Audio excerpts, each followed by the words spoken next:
Hello friends and guardians, जैसा मैंने वादा किया था, देखिए बिजनेस रूल्स जो आए हैं उनको एक बार पूरा डॉक्यूमेंट को स्टडी करके आपके लिए उसका सार लेके देखिए जो आपकी दौड़ शुरू होने वाली है मिशन एडमिशन। तो इस काउंसलिंग के अंदर जो सा काउंसलिंग में 25 अक्टूबर से पहले आपको चॉइसेस भरनी हैं और क्या पूरी टेक्निकलिटीज़ हैं, क्या बिजनेस रूल्स हैं पूरे इस जॉइंट सीट एलोकेशन के लिए।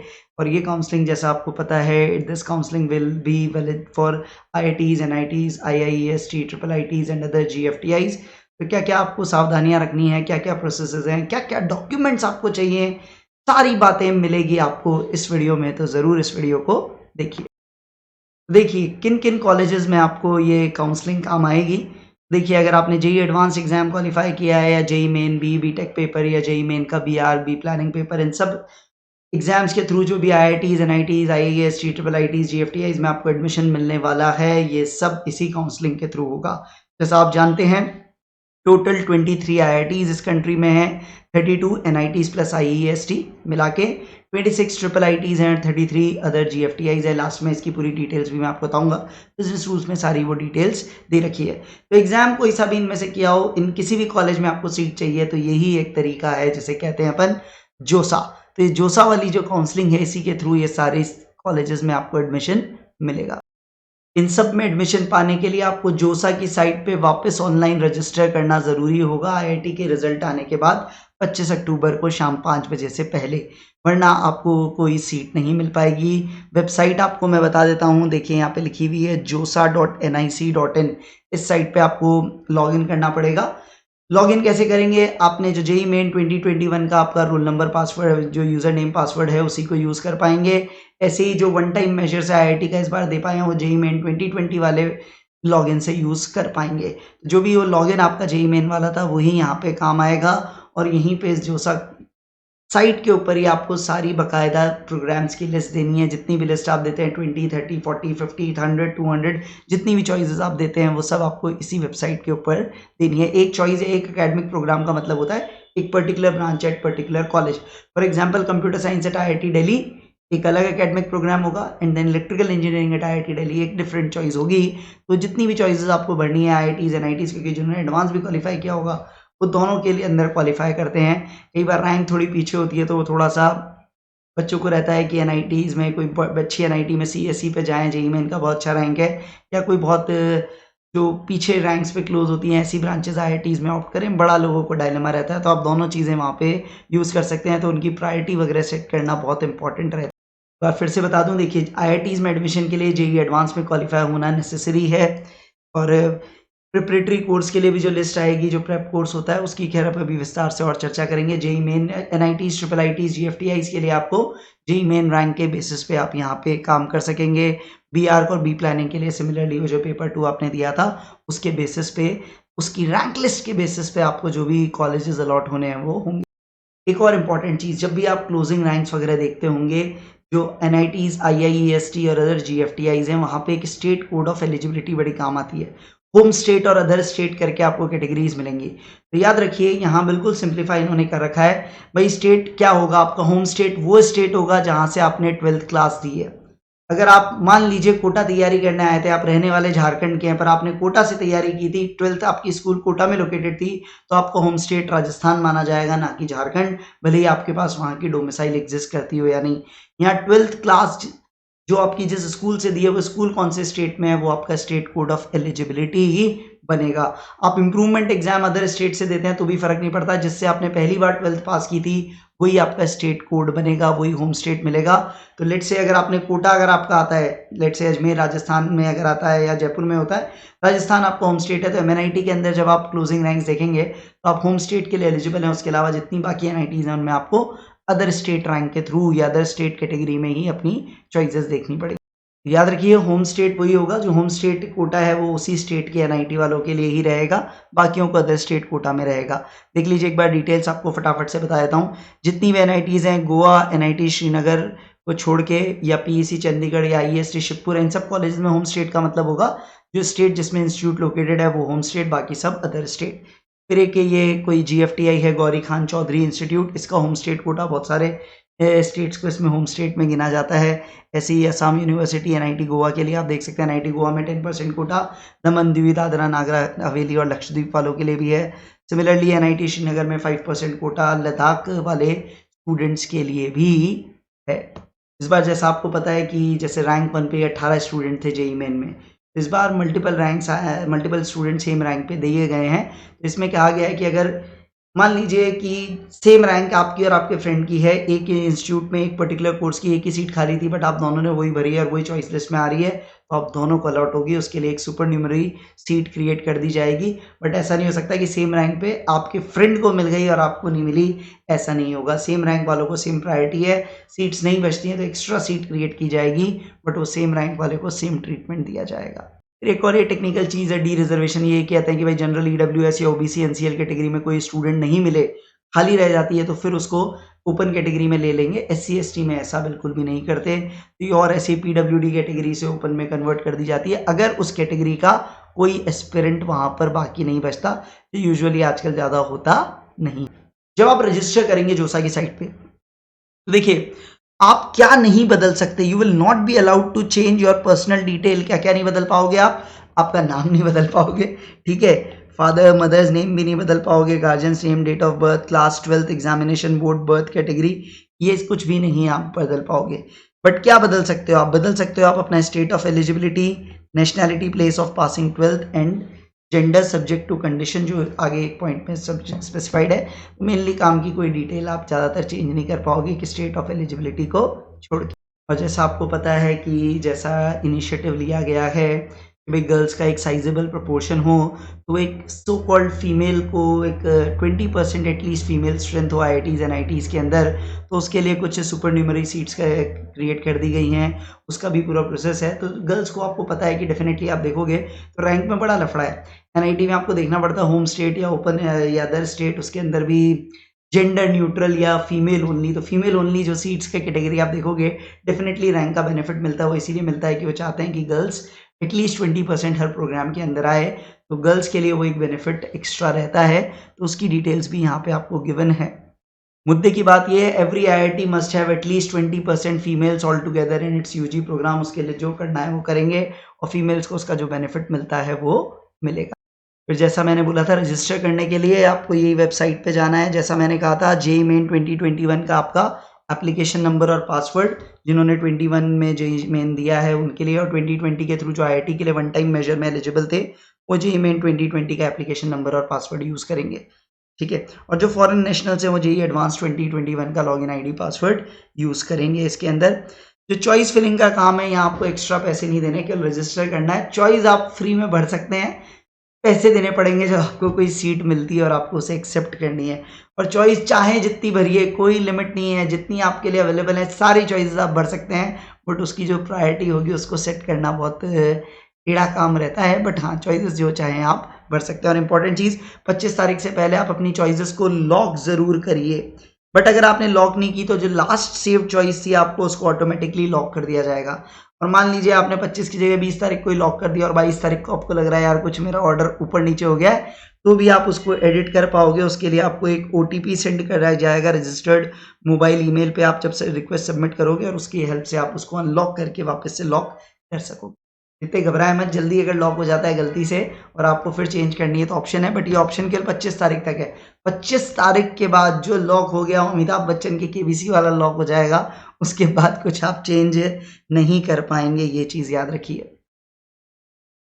अब हर राउंड के बाद आपको सीट मिली या नहीं मिली, इसके लिए आपके घर पे कोई फ़ोन या संदेशा नहीं आएगा, आपको ही वेबसाइट पे लॉगिन करना है। It is your responsibility to log in to JoSAA portal and check if a seat is allocated. आपको सीट दी गई है क्या? सीट अगर मिल गई है तो उसके बाद आपको ऑनलाइन रिपोर्टिंग के कुछ स्टेप्स यहाँ पे फॉलो करने पड़ेंगे। वो नहीं किए तो मान लेंगे कि आप इंटरेस्टेड नहीं and you would be out, फिर आप आगे के राउंड में बिल्कुल भी पार्टिसिपेट नहीं कर पाएंगे। तो ये आपको चेक करना है हर राउंड के बाद कि आपको सीट मिली है या नहीं मिली है।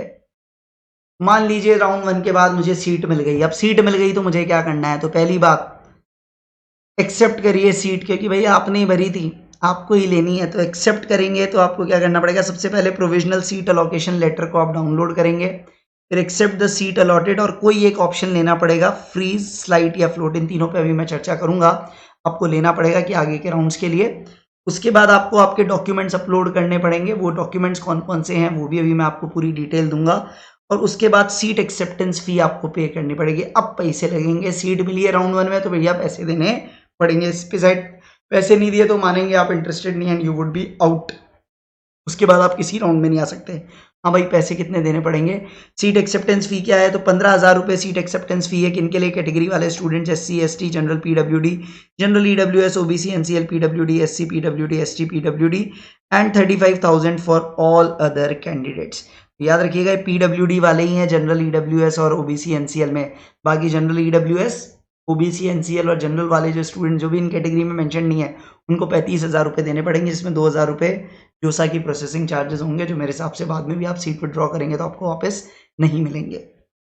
ओके, तो ये चीज़ याद रखिएगा। ये जो सीट एक्सेप्टेंस फी देते हैं, जिस भी कॉलेज में आप जाएंगे वहाँ की एडमिशन फी के अगेंस्ट एडजस्ट हो जाएगी। फी आप net banking, debit card, credit card या स्टेट बैंक ऑफ इंडिया के चालान के थ्रू भेज सकते हैं।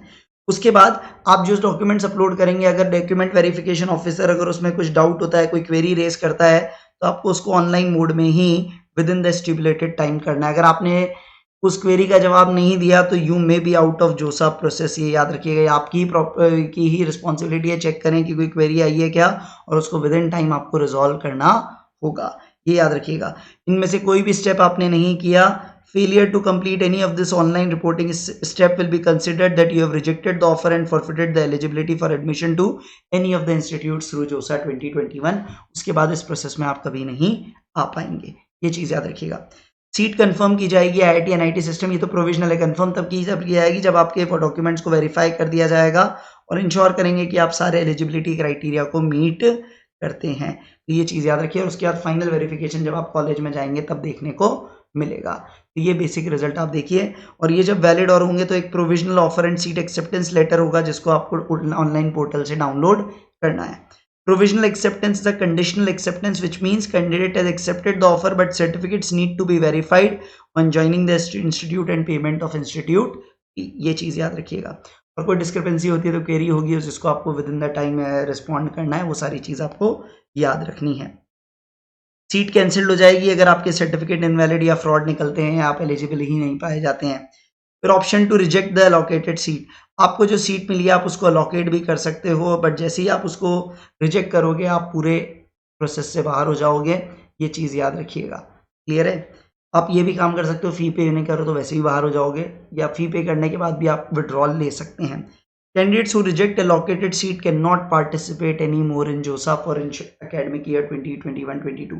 एक बार आपने मना कर दिया तो बेटा दोबारा नहीं पूछेंगे। एक बार मना मतलब परमानेंट मना, फिर कहीं और ही अपना ठिकाना ढूंढिएगा।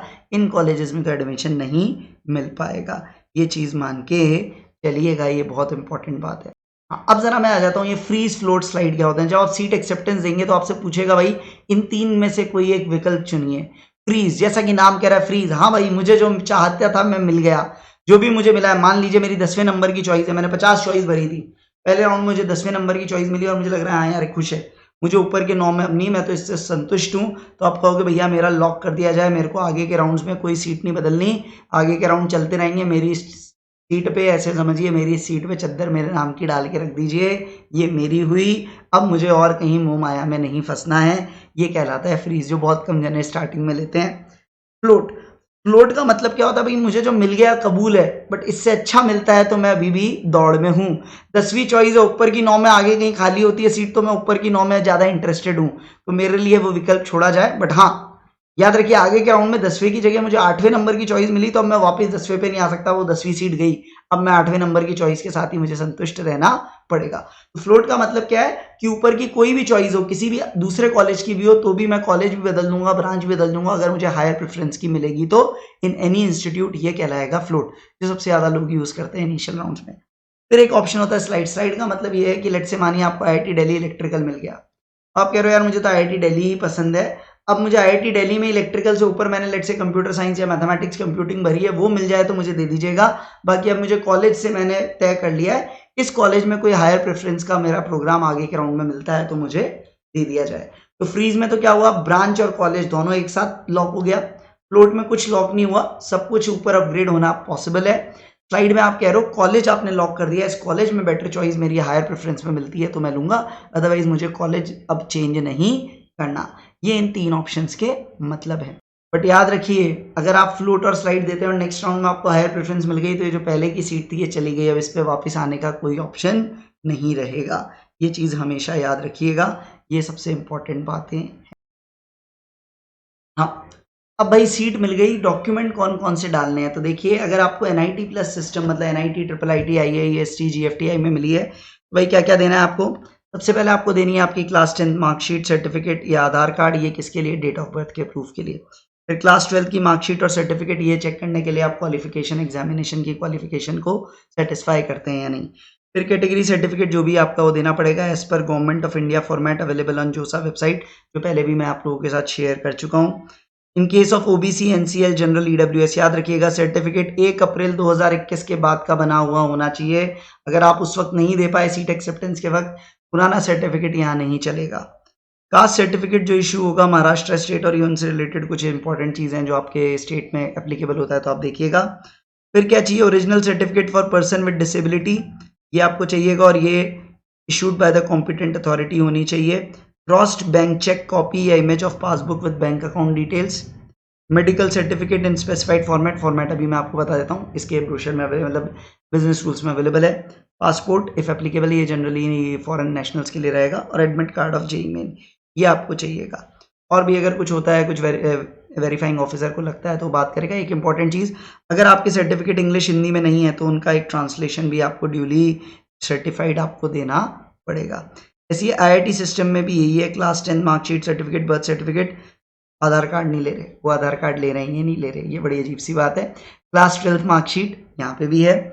सर्टिफिकेट ऑफ कैटेगरी, वो सारी चीज़ आपको मिलेगी जोसा वेबसाइट, सारी चीज़। OBC NCL जनरल EWS 1 अप्रैल के बाद का। Original certificate for personal with disability, ये आपको देना पड़ेगा। Cross bank cheque copy, medical certificate, वही सारी चीज़ है।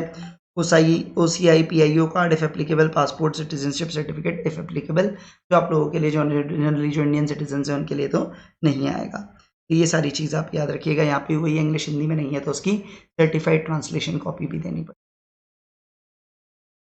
मेडिकल सर्टिफिकेट एनेक्चर 7 में गिवन है, यहाँ पे पूरी डिटेल्स है जो आपको यहाँ पे पूरा ये भर भरा के देना है। और ये डॉक्टर जो भी है उसके सिग्नेचर, रजिस्ट्रेशन नंबर, सील के साथ आपको यहाँ पर देना पड़ेगा। जो भी सर्टिफाइड डॉक्टर्स है to be issued by registered medical practitioner. Generally जो मेडिकल जूरिस्ट होते हैं गवर्नमेंट मेडिकल कॉलेज में, उनसे बनवाया तो बेटर रहता है। अदरवाइज कोई भी रजिस्टर्ड मेडिकल प्रैक्टिशनर, तो ये सारी डिटेल्स, ये पूरा नंबर वगैरह सारी डिटेल्स रखता हो, उससे आप भरवा